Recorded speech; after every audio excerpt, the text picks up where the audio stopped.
Hi everybody, welcome back. I just got a couple of things to show you today. I have finally finished all of the cavalry units for the Spanish forces for the Battle of Almanza.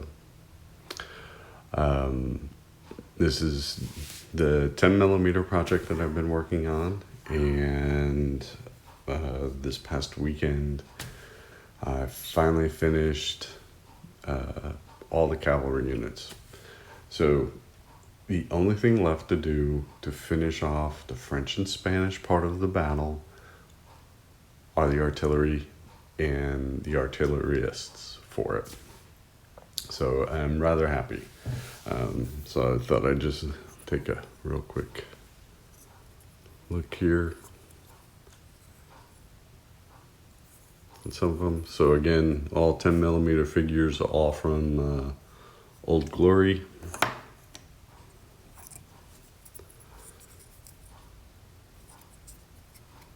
So I'm rather happy that I've been able to get this painted up and taken care of finally.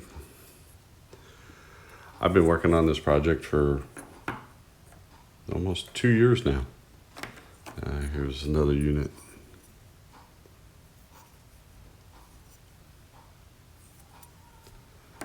One of the nice things is that a lot of the cavalry units for the Spanish were all wearing white uniforms, so it became really easy. There's another one, just to kind of show you some of the differences.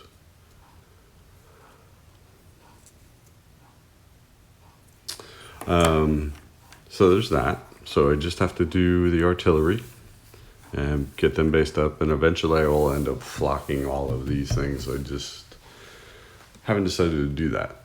So that's the first part of this.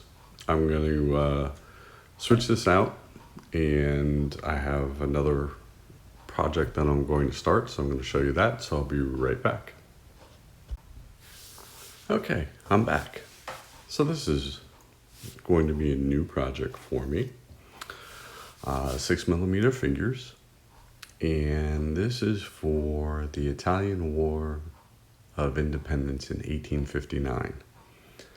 I actually have, when I was in grad school, I actually studied this particular piece of history, and I really do like it. There are some very, very interesting battles with the French, Italians, and Austrians during this time. And I've decided, I actually have an army already in 10mm, but I decided that I'm going to do this in 6mm because I think I like the mass feel a little bit better with 6mm.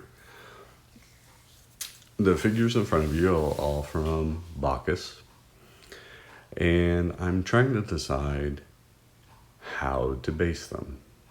So I'm going to probably be using the PK set of rules for this, and in that a unit is 4 bases.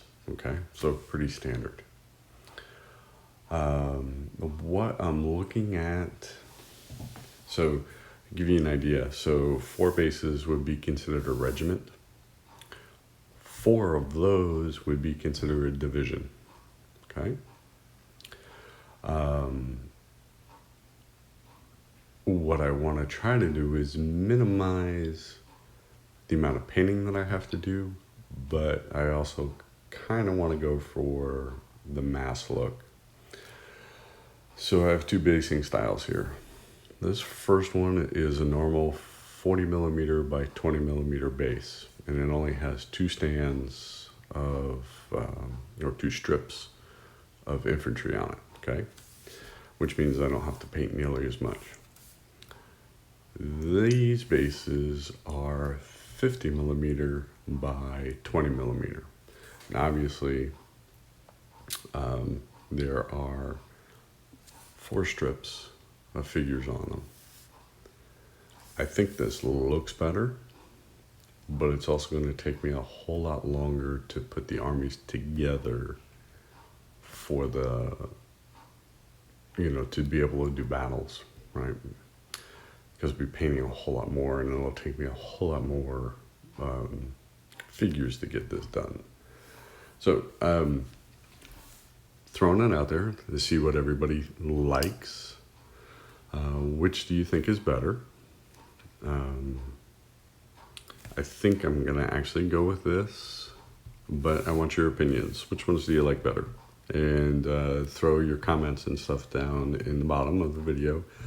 I'd like to hear what you guys have to say about it, okay? So I want to see, I could probably reduce the army size if I went this way so I don't have to paint as much. Or I can go this route and get a little bit larger armies together, and it won't cost me as much in the way of figures. So, looking forward to hearing your opinion about that. And I have one more thing to show you, and I'll be right back. Okay, I'm back. So this is the last item I'm going to show you.